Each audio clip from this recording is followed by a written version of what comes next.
January 12, 1945.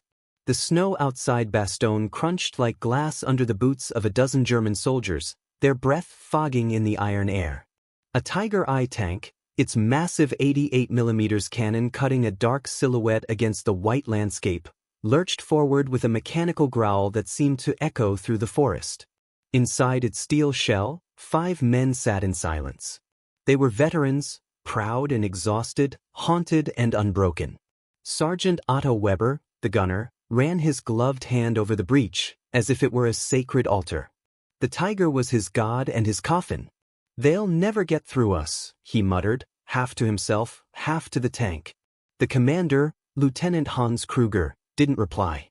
His eyes stayed fixed on the horizon, where distant thunder hinted at American artillery.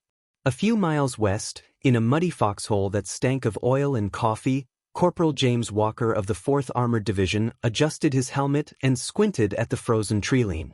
He was 22, a farm boy from Illinois who'd learned to fix tractors before he learned to shave. The tank next to him, an M4 Sherman named Betsy, was his home now. Its olive green paint was chipped and scarred, but to him it was beautiful, simple, reliable, alive. His commander, Captain Frank Dillard, a man who chewed his cigarettes more than he smoked them, leaned over the turret hatch. "Keep her warm, boys," he said, voice low. "Intel says there's a tiger in these woods." The word, tiger, landed like a curse. Every Allied tanker knew it. Every infantryman feared it. The Tiger was more than a machine. It was a legend. With armor thicker than anything else on the battlefield and a gun that could punch through a Sherman from a mile away, it was said to be invincible.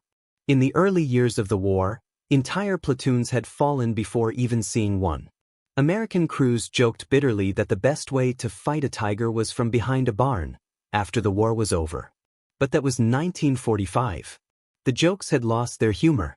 The Ardennes offensive was collapsing, but the fighting hadn't lost its brutality. The Tiger crew, once part of an elite panzer battalion, was now stranded with dwindling fuel and no air cover.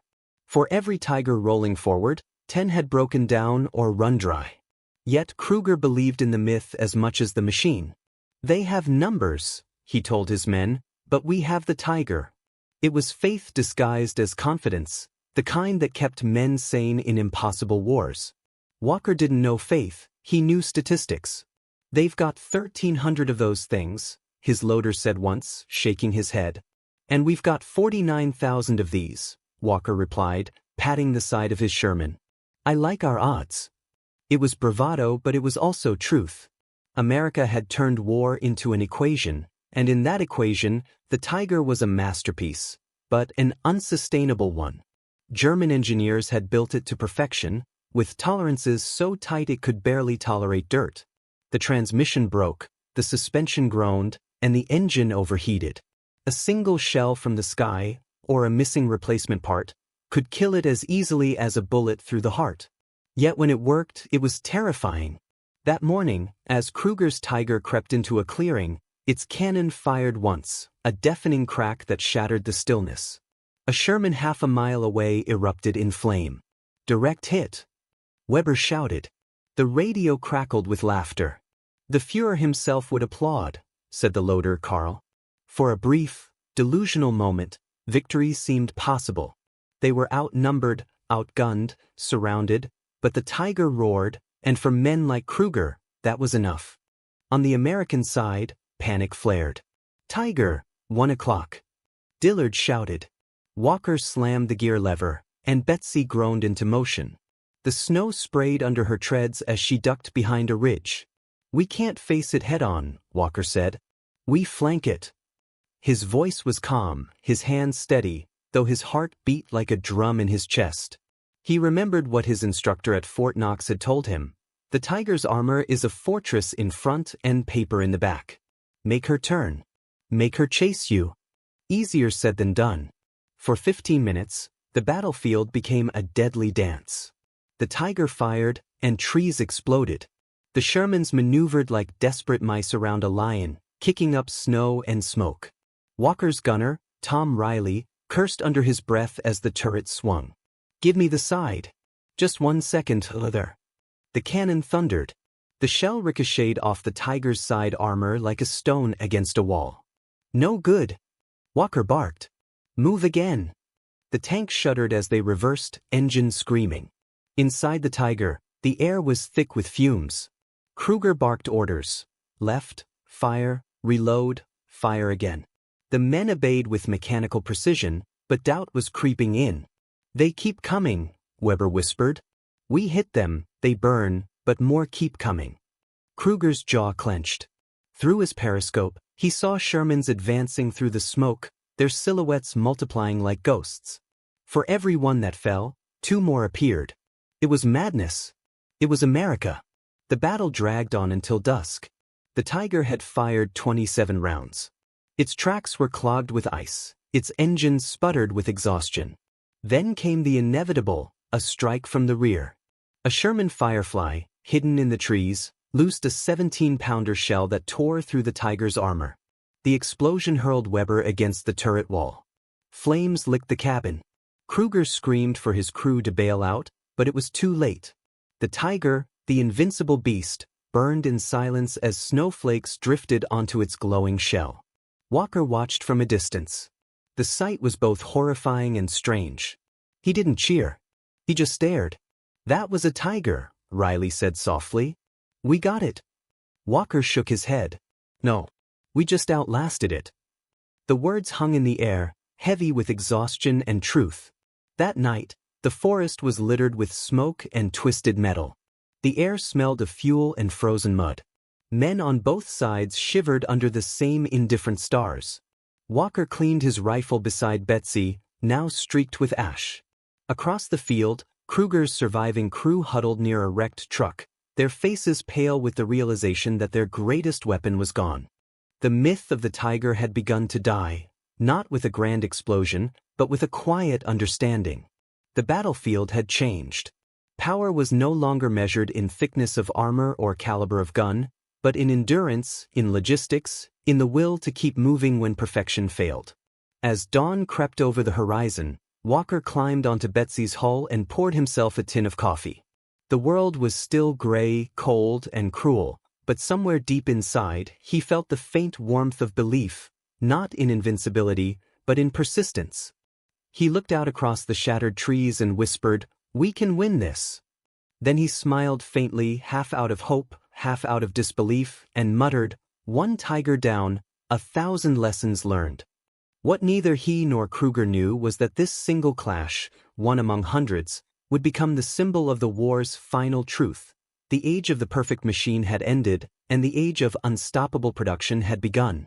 And somewhere in that quiet transformation, the outcome of the entire war was already written in steel. By the time the fires of Bastogne faded into gray smoke, both sides had learned something fundamental. Machines could be magnificent, but they were never immortal. A Tiger might dominate a field, but it could not dominate the war. The months that followed would make that truth unavoidable, and the men who lived inside those steel beasts would become unwilling witnesses to a shift far larger than themselves. In February 1945, the snow melted into rivers of mud, and the war turned into a contest not of strength, but of endurance. Lieutenant Hans Kruger's replacement tank, his second Tiger in 6 months, sat in a barnyard outside Trier, its tracks heavy with frozen clay. He ran his hands along its hull as a farmer might inspect a dying horse. Its armor was beautiful, thick as a cathedral wall, but every bolt, every hinge, felt like a burden. Fuel was scarce, parts scarcer. The glory of the Tiger, he knew, came with a price Germany could no longer pay. Across the continent, in a field repair depot near Luxembourg, Corporal James Walker leaned against the fender of his Sherman and watched the night shift at work. Sparks flew as welders repaired another tank's busted track. The smell of oil and coffee mixed in the air. There was no luxury, no glamour, just rhythm and repetition. Mechanics worked in 12-hour shifts, and supply trucks rolled in like veins pumping lifeblood through an industrial organism. Walker had started to realize that their real weapon wasn't the tank itself, it was the endless ability to fix, rebuild, and replace. "If Betsy burns, they'll give me another one tomorrow," he told Riley one night. "Hell, they'll give me 2 if I ask nicely." Riley laughed, shaking his head. They must think we're made of tanks. Walker grinned. Maybe we are. For the Germans, each tiger was an artifact, a marvel that demanded reverence and fear in equal measure. It took 3,000 man-hours to build one, and when it rolled off the assembly line, it carried with it the arrogance of a nation still clinging to perfection as salvation. The Allies built Shermans like bread, the Germans built tigers like sculptures. The result was inevitable. One army produced confidence. The other produced exhaustion. Kruger had been a believer once. He'd seen a single tiger ambush and destroy 11 enemy tanks in a single afternoon near Kursk. The memory stayed with him, not as pride, but as a ghost of lost power. Now, as he studied his machine's battered frame, he felt the same melancholy a craftsman feels watching his masterpiece gather dust. His loader, Karl, emerged from the turret, wiping grease from his face. "No fuel again," he said quietly. "Command says we hold position until further orders." Kruger nodded. Further orders meant nothing when the sky belonged to the Americans and every road behind them was cratered by bombs. Meanwhile, in Allied briefings, the war was being planned not with maps but with spreadsheets. Charts showed how many Shermans could reach the front in a week, how many could be repaired within 24 hours, how much fuel a division would consume per day. It wasn't glorious, but it was precise. And precision, multiplied by scale, was deadly. General Patton's staff officers joked that the only thing they feared running out of was paper. "You don't win a war by building the best tank," one colonel told his men. "You win by making the last one that's still running." Walker saw that truth every day. He'd fought in Belgium, now he was headed into Germany. Each town they passed looked the same, burnt, broken, silent. But each mile forward meant another tiger less to fear. The closer they came to the heart of Germany, the fewer enemy tanks appeared. Sometimes the roads were lined with their hulks, engines torn apart, tracks half buried in mud. Once, he passed a destroyed tiger that still had its crew inside, frozen where they sat. The image haunted him for weeks. "They built them like fortresses," he said softly. "But even fortresses fall when no one can feed them." Kruger's men were starving, their morale eroding faster than their fuel reserves. The panzer divisions were stretched thin, constantly moving to plug holes in the crumbling front. Every tiger destroyed felt irreplaceable. Every Sherman destroyed felt irrelevant, because there was always another one waiting. The German soldiers began to call the endless waves of American tanks the Green Tide. It wasn't just armor, it was inevitability. Weber, still haunted by the loss of their last tiger, tried to find meaning in the chaos. "Maybe it's better this way," he said once by the campfire. "Machines shouldn't outlive their makers." Kruger said nothing, just stared at the flames. In late March, the Americans crossed the Rhine. It was a moment the Germans had sworn would never come. Pontoon bridges, built in a single night, carried columns of Shermans eastward. The Tiger battalions that remained were ordered to counterattack, but there were too few of them to matter. Kruger's unit was among those sent toward Remagen, where the Americans had captured a bridge intact. He had no illusions left. His Tiger was still powerful, still terrifying in theory, but theory didn't stop thunderbolts from circling overhead. When the order came to move, the tank sputtered twice before its engine caught. The roar was satisfying but hollow, like hearing the voice of a dying god. They made it less than 10 kilometers before a tread snapped. Kruger climbed out, examined the damage, and kicked at the frozen ground. "We can fix it," Karl said weakly. "We can't," Kruger replied. "We have no spares. No trucks. No time." He looked at his men, their faces thin, their eyes hollow, and finally spoke the words he'd never thought he would say. "Abandon it." For a moment, nobody moved. To leave a Tiger behind was heresy. It was more than a tank. It was identity, reputation, a symbol of what Germany once was. But reality was relentless. They stuffed rags into the engine, poured gasoline, and set it ablaze. The fire climbed through the hatch, glowing like molten amber in the twilight. "It's beautiful," Weber whispered. "Yes," Kruger said, "and useless." On the other side of the river, Walker's crew rolled past the smoke. "Another one?" Riley asked. Walker nodded. They're burning their own tanks now. There was no gloating in his voice. Only awe. They built monsters, he said, and we just wore them down. The words didn't feel triumphant. They felt heavy, like an admission of something cruel and necessary. As they pushed deeper into Germany, Walker began to realize that war was never really about who fired first or who aimed better. It was about who could keep going after everything else broke. Each factory town they passed told the same story: assembly lines shattered by bombs, workers gone, machines silent.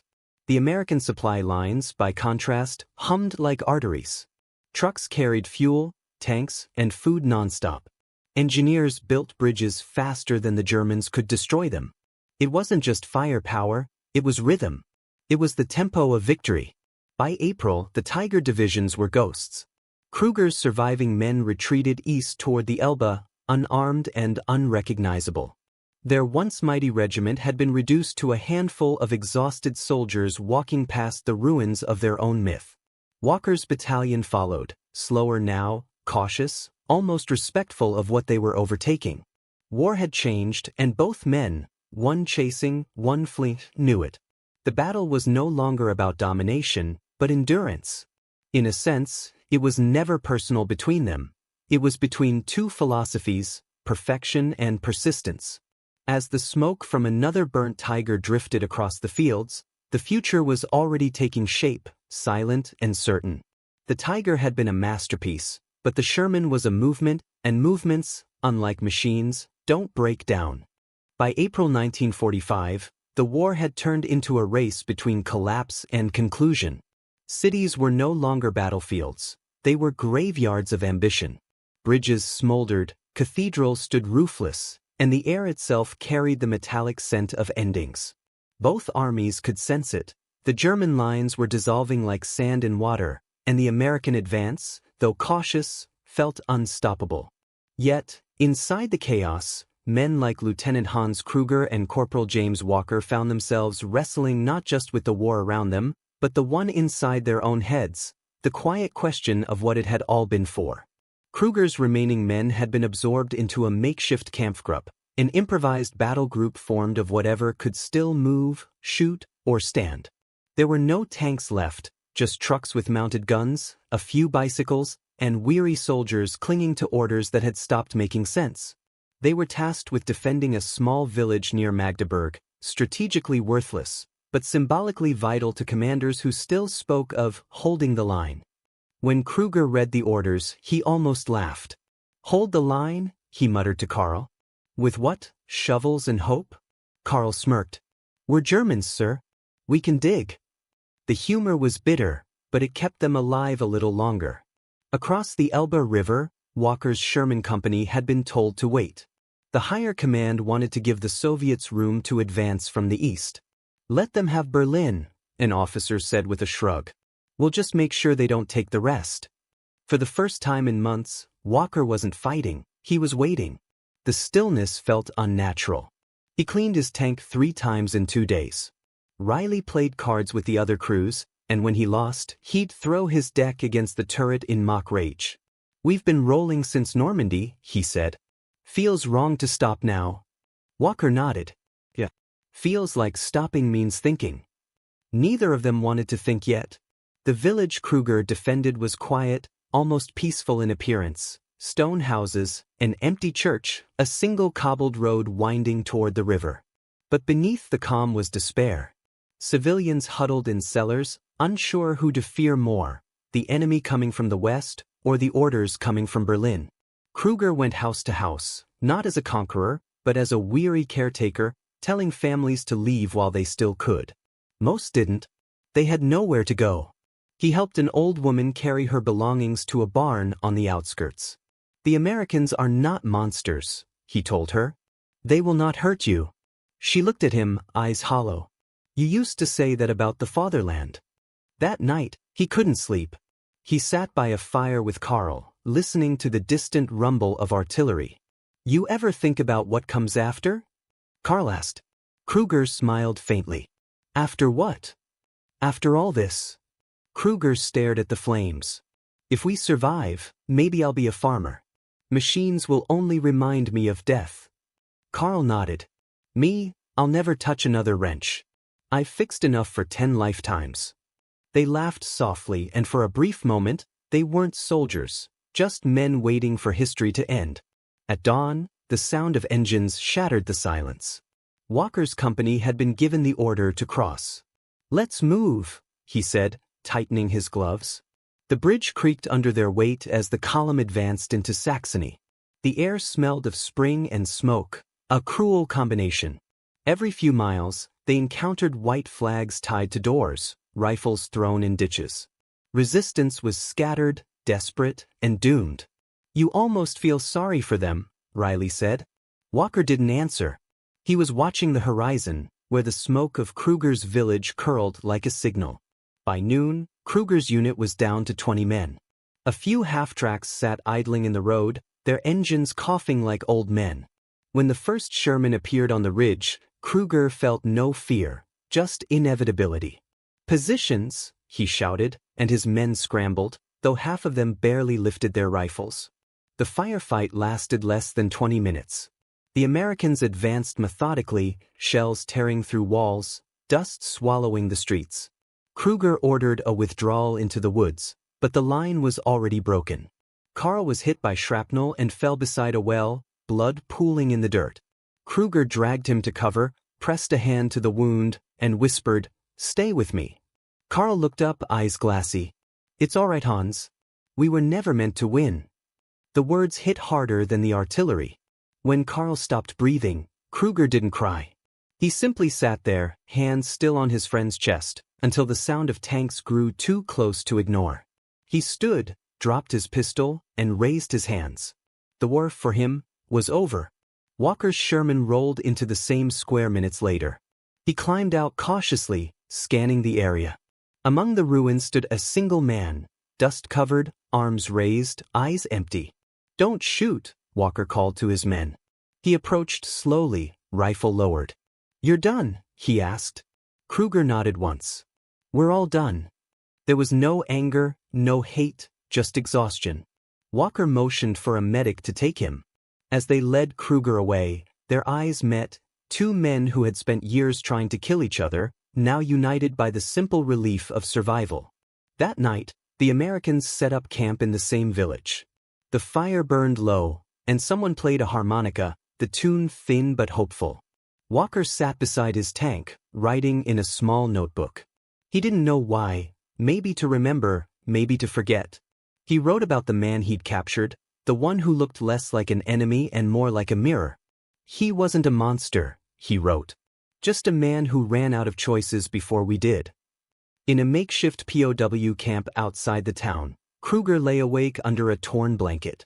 He could hear the Americans laughing faintly across the field. It was a strange sound, human, harmless, foreign. He thought of Carl, of the tigers burning in the snow, of the dream that had devoured his youth. He wondered if anyone back home would even recognize the man he had become. He turned to the guard nearby, a young soldier barely old enough to shave. "Do you think it's really over?" Kruger asked in English. The boy shrugged. "Feels like it." Kruger smiled softly. "Then maybe that's enough." For the first time in years, he slept without dreaming. By morning, orders came that the company would move again eastward, toward the Elbe, to link with Soviet forces. The war's end was no longer a matter of strategy, but geography. When Walker climbed into his Sherman, he noticed the villagers emerging from their cellars, blinking into the sunlight. Children watched as tanks rolled by, their faces a mix of fear and wonder. Riley waved at one, who timidly waved back. "Guess we're the good guys again," Riley joked. Walker smiled, though it didn't reach his eyes. "Yeah," he said quietly. "For now." The convoy stretched for miles, engines humming, flags fluttering against the pale sky. Behind them, the smoke of another forgotten village drifted away, leaving nothing but silence and broken stone. In that silence, both armies, winners and losers alike, found the same truth: the war had taken everything worth fighting for and left only the fragile promise of what might come next. When the river finally came into view, wide and glistening under the afternoon sun, Walker exhaled. On the far bank, Soviet banners rippled like red fire. The end was close enough to taste, but no one cheered. They just kept moving as if afraid that stopping would wake the war again. Somewhere in the columns of prisoners trailing behind, Kruger walked in step, eyes on the same river. For the first time, he wasn't looking for victory. He was looking for peace. And though neither man knew the other's name, both would remember that final crossing, not as conqueror and conquered, but as two survivors of the same madness. The war ended not with a bang, but with silence. A silence so deep it felt unnatural, almost frightening. For the first time in years, no distant thunder of artillery echoed through the valleys, no drone of engines filled the sky. The birds had returned, timidly, as if unsure they were allowed to sing again.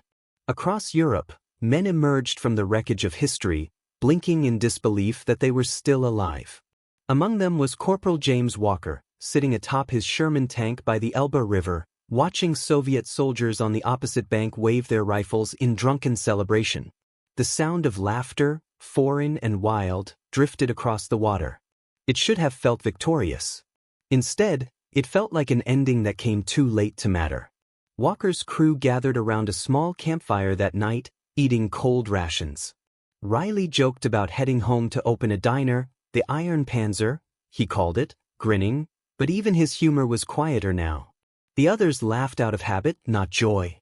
Walker stared into the flames, seeing not warmth but ghosts, the faces of men buried from Normandy to the Ardennes. The glow danced on the steel hull behind him, a symbol of everything they'd built and everything they'd broken. "You think we did it?" Riley asked suddenly. "You think it's really over?" Walker exhaled, eyes distant. "For us maybe, for them, I don't know."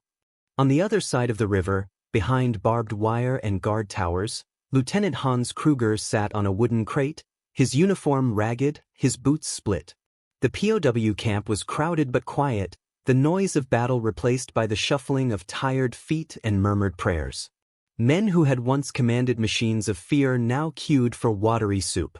For Kruger, the greatest punishment was not captivity, it was memory.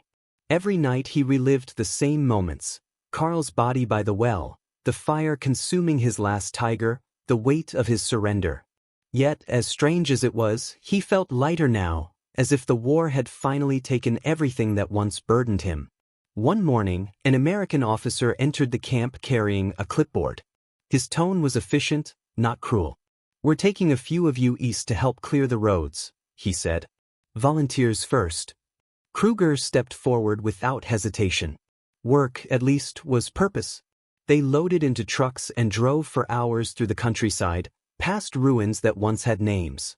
In one shattered town, the convoy stopped for fuel. As Kruger stepped down, he froze. Across the street, leaning against a Sherman tank, stood a face he recognized, not from life, but from the other side of a gun sight. Walker noticed him, too. Their eyes met for the second time. For a long moment, neither moved. Then Walker walked over, slow and cautious. "Didn't think I'd see you again," he said quietly. Kruger gave a faint smile. "Nor I." They stood in the shadow of the tank, the air thick with unspoken things. Walker gestured toward the machine. "You used to drive one of these?" Kruger shook his head. "No.